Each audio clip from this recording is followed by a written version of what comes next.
Oh my god. Oh, oh, oh. Go, go, go. Hi. Wait, excuse me. Hi. Excuse me. Hi. Hello. Hi. Hi. Oh gosh. Sorry? This is so new to me. Oh, okay. Day is almost Bye. I just want to look for the bunny center. That was really sad because we ran. Come on, It son. was my favorite.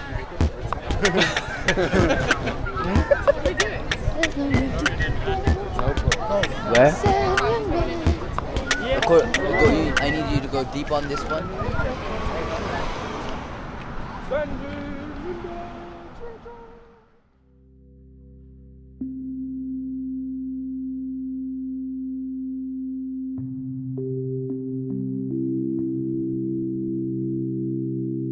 I have a lot of questions, but no answers. What do I want to do with my life? Do I get answers to all my questions? Where do I want to be in 15 years?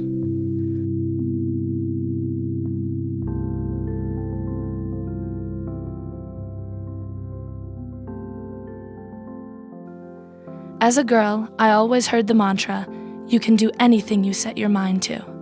I used to tell myself that nothing could stand in my way.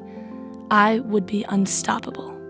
I moved to a 2-year international boarding school whose mission is to unite people for peace and sustainability. When the bus first pulled into school, I repeated my mantra, "You can do anything you set your mind to." However, I looked around my new school, and people were static, not trying to change the world at all. I wanted to run, to scream, to stir up waters. I wanted to spark the fire in everyone around me. I decided to start village meetings to create a place for the whole school to discuss issues. It took a lot of time, meetings, late nights, and a great partner, but we were successful. You can do anything you set your mind to. Drunk with success, I finished my first year at school and planned for an even more ambitious return in the fall. Why does the world have famine, wars, and corruption? What can I do about that? ¿Qué es esto lo que siento? Cómo mi pueblo es el que se está muriendo. Y es que no puedo evitarlo. Cómo esto me está matando. I see the grand countryside far away with its magnificent beauty, where the hard work on the harvest is what puts bread on the table. I feel the warmth of a family filled with cold. I see the beautiful side of poverty, where humbleness is put over sadness, where hope is put on education. I see how all this is taken away by a handful of armed men who for some time did fight for something that used to be right. I hear the whiny voices, the hypocrisy in those posers from the pueblo desiring change, but not wanting to change. Perfect broken hammer on the floor, with the gigantic wall just standing on the ground, and I feel the need to unite the hammer, even though I know the splinters will hurt me. I feel the frustration of a whole nation who are filled with preoccupation because their hope is dying with starvation. The question mark keeps me from helping others. The will is there, but the answer is not. I think about my questions, but find no answers.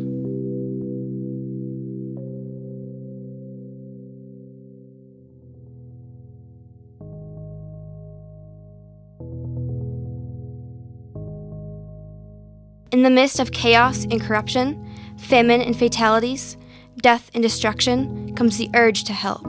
It is impossible to resist this compulsion due to the perils of indifference. How can one choose one or even a few groups of people to aid when there are so many suffering? How can I possibly concentrate my focus and direct my energy to one problem when I feel so strongly about so many? It's as if I'm standing on a diving board, looking into a pool of suffering, trying to decide where to jump in. However, whenever I feel ready to dive in, I see another group I could help. How can I choose between the issues I face in my own community, like alcoholism and dropout rates, and global issues like genocide and famine? The truth is, I don't know. I don't know where to begin. I don't know which direction I should go. I don't know how to slow my feverishly moving mind to be able to concentrate on helping to solve simply one problem.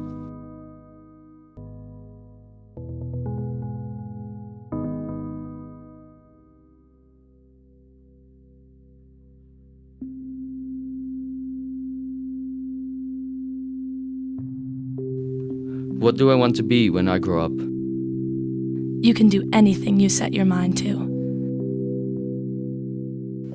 For most of my life, I have lived and studied with the same small group of students in a college prep school.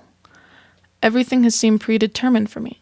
Study, get good grades, go to the perfect college, and then on to your dream cookie-cutter house. But I have never been satisfied in these constrictive bounds.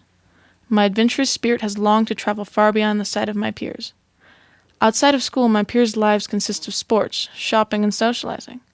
Through realizing the differences between myself and my schoolmates, I have managed to grasp a fingerhold in this constantly moving social current.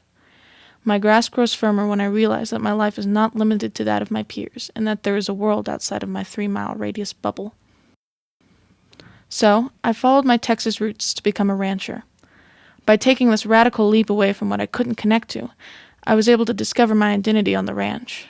My school and my ranch are polar opposites. On the farm, hard work is key, and there is no time to consider how to dress so you look nice.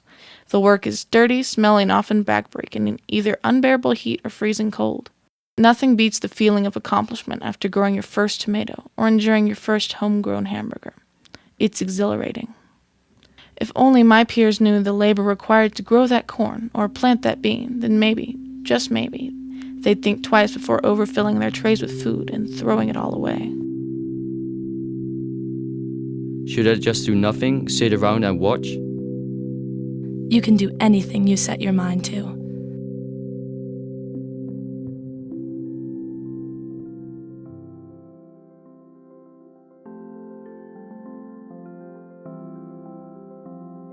Next was the school's recycling program. I wanted to make recycling very public and cool.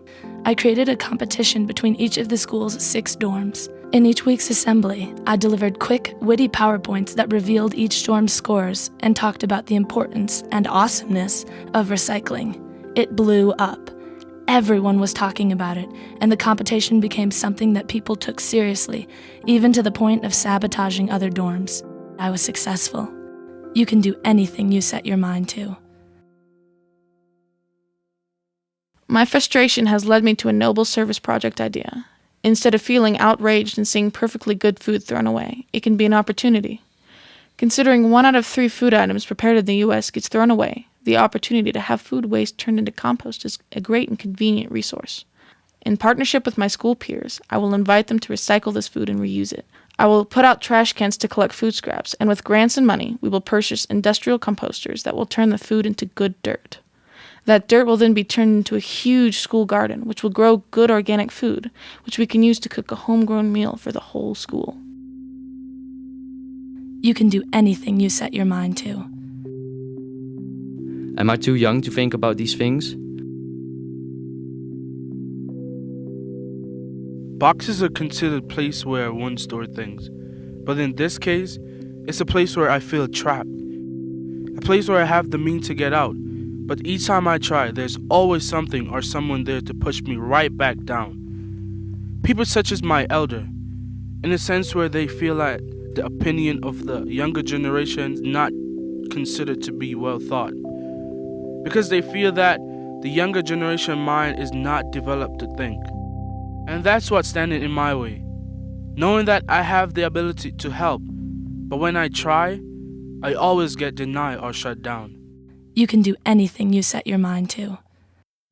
But in this box, there's a ray of sunlight, knowing that I could get out and continue the positive work I've started.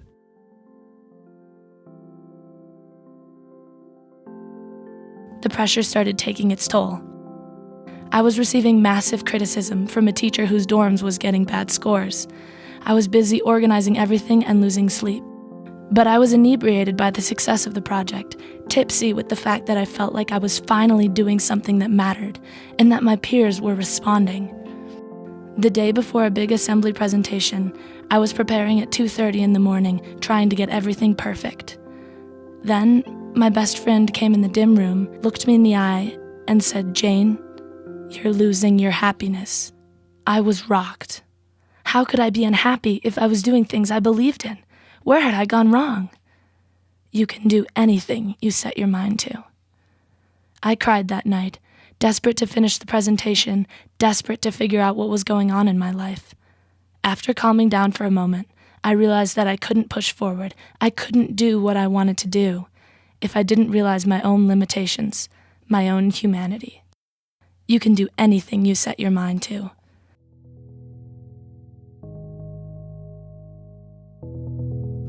This necessity is for myself as much as those in need of assistance, because the truth of the matter is, true assistance occurs when there is an exchange of aid and knowledge, for all people, regardless of circumstance, are in need of assistance, and only when the two work together can real change happen.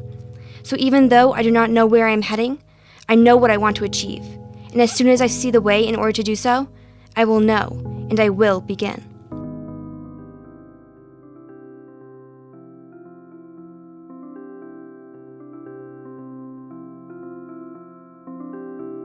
The Global Leadership Forum has given me the ability to help motivate others. The Global Leadership Forum has given me an opportunity to share my passions and discover how to better enact them. The Global Leadership Forum has given me the drive to look for answers.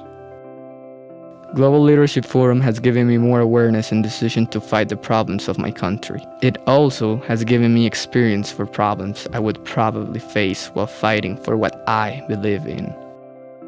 Global Leadership Forum has given me the power to enact my plan. The Global Leadership Forum is giving me direction. Shaquille Smith, New York City. Jane Huber, Minnesota, USA. Peter de Buck, the Netherlands. Lauren Gillespie, Fort Worth, Texas. Christian the Lion Layton, Colombia. Vivian Morris, Boston, Massachusetts. Global Leadership Forum, United World College.